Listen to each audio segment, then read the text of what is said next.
Ketua Skuadron Kedua Dada bertanya mengapa Yautang menghentikan Ketua Skuadron Pertama, dan Yautang mengatakan bahwa dia melihat orang di hutan. Dia terlihat sangat kesal, bertanya-tanya bajingan sialan itu kenapa mereka di sana. Dia melihat Eng dan Liu tepat berada di depan kedua iblis dengan satu sirip.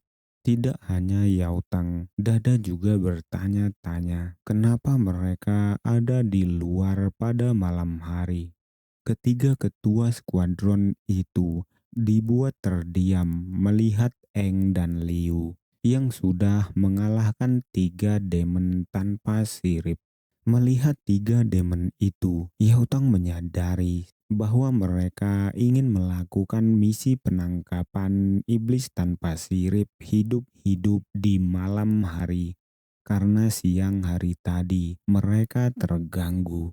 Menanggapi itu, Ketua Skuadron Pertama mengatakan bahwa menggunakan bakat mereka dan jadi ceroboh dalam keinginan mereka untuk memberikan penampilan yang bagus adalah masalah yang dimiliki oleh semua warrior pemula. Yautang sangat marah. Sembari bersiap melompat, dia mengatakan bahwa mereka berdua akan dihukum berat saat mereka kembali. Yautang melompat dengan sangat cepat. Dada berkata akan pergi menyusulnya, dan dia menyerahkan semua perintah kepada ketua skuadron pertama. Dada menyusul Yautang melompat turun keluar tembok, meninggalkan ketua skuadron pertama yang mengeluh karena malam ini dia berencana minum dengan tenang. Beralih ke iblis di depan Eng, dia menyadari bahwa ada orang yang menuju ke arah mereka. Eng yang panik meminta Liu untuk berpindah ke belakangnya. Dia juga mengatakan bahwa mereka akan menunggu bantuan dan dia akan mengulur waktu. Setelah mengatakan itu, Eng sadar bahwa dia adalah target yang sebenarnya, persis seperti iblis bersirip satu pada saat itu. Dia bertanya-tanya, apakah ini karena kelahirannya kembali atau sesuatu yang terjadi saat berada di gua. Liu memotong lamunannya. Dia menolak untuk bersembunyi. Dia meminta untuk bertarung bersama Eng.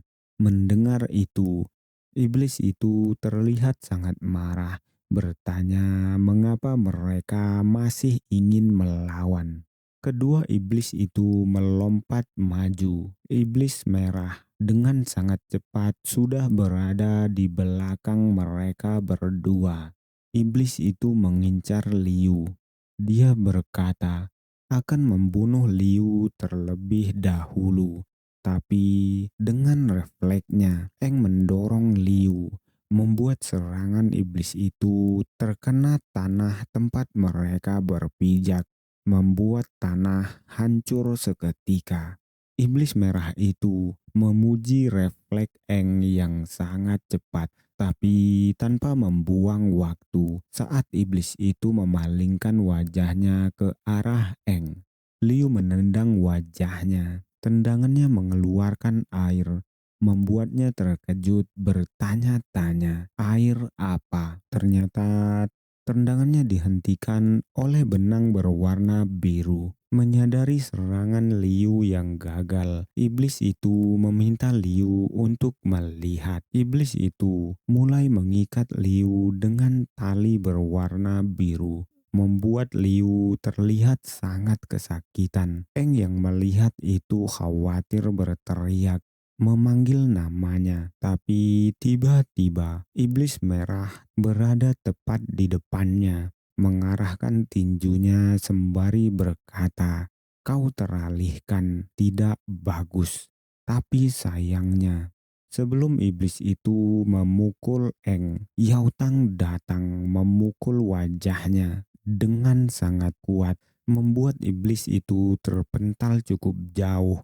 Yautang berkata, jangan pernah berpikir untuk melukai mereka berdua. Yautang dan Dada sudah berada di sana, berdiri tepat di depan Eng. Yautang meminta Eng untuk tidak khawatir. Dia mengatakan bahwa Eng aman sekarang. Sedangkan Dada berkata bahwa kelihatannya iblis berinti biru adalah tipe air dan iblis berinti merah adalah tipe bumi. Setelah mengatakan itu, dia bergumam bahwa mereka harus menyelamatkan situ Liu terlebih dahulu. Inti biru adalah kemampuan bertipe air dan inti merah adalah kekuatan bertipe bumi. Iblis merah bersyukur karena dapat menangkis pukulan Yautang. Dia merasa kepalanya hampir meledak, membuatnya tertawa. Ketua skuadron pertama melihat Yautang dan Dada berhenti, berteriak khawatir karena mereka terlalu dekat. Dia berteriak memerintahkan kanon pertahanan untuk bersiap dan berhati-hati. Jangan sampai melukai orang-orangnya.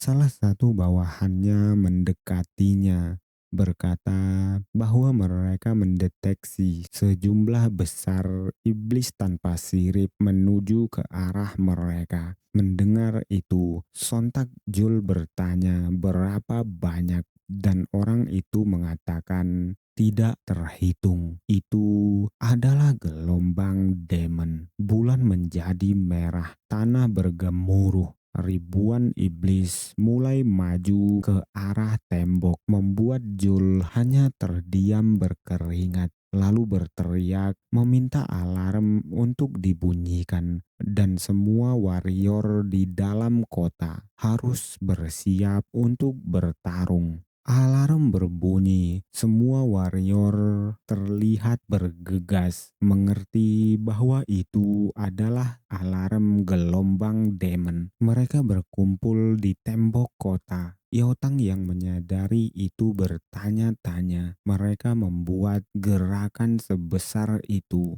Mereka jelas dipersiapkan dengan baik dan Eng bertanya-tanya mengapa para demon itu melewati mereka dan langsung menuju kota. Mendengar itu, Dada mengatakan bahwa para demon itu jelas dipanggil oleh dua demon yang berada di depan mereka. Menyadari situasi, Liu berteriak mengatakan bahwa dia tidak apa-apa dan dia meminta mereka untuk membantu kota terlebih dahulu. Dia bergumam menyalahkan dirinya sendiri karena menyeret pemimpin skuadron untuk turun.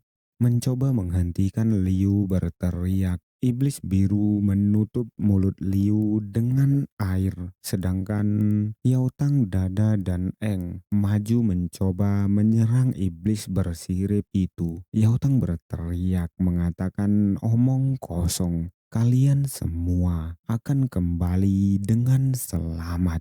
Saat mereka maju, iblis merah mencoba menghentikan mereka dengan mengontrol tanah, mengubahnya menjadi tajam, mencoba menusuk mereka bertiga. Yautang berteriak meminta mereka berdua untuk berhati-hati. Yautang dan Dada mulai mematahkan tanah-tanah yang menjadi keras dan lancip itu. Sedangkan Eng hanya terdiam bertanya-tanya mengapa iblis itu tidak menyerangnya. Tapi tiba-tiba iblis merah mendekati Eng, membuat Eng terkejut. Tapi iblis itu hanya melewati Eng, membuat Yautang bertanya-tanya mengapa dia tidak menghentikan Eng. Melihat Yautang melamun, iblis itu berteriak mengatakan jika dia melamun, maka dia akan mati. Iblis biru meminta Eng untuk datang padanya, lalu membawa Liu pergi menjauh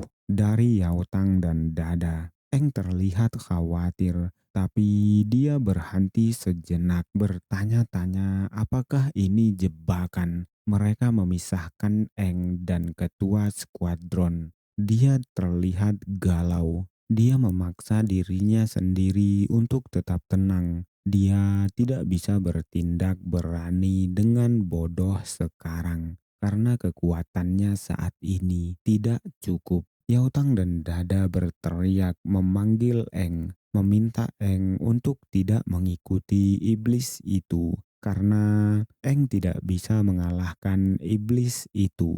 Tapi Eng terlihat gemetar, masih kebingungan. Dia memikirkan Liu. Tatapan Liu terlihat sangat akrab. Dia memikirkan teman-temannya di kehidupannya sebelumnya. Dia bertanya-tanya, bagaimana bisa dia hanya diam? Setelah melihat itu, dia mengepalkan tangannya. Lalu dia mengejar iblis itu dengan raut tanpa ragu sama sekali.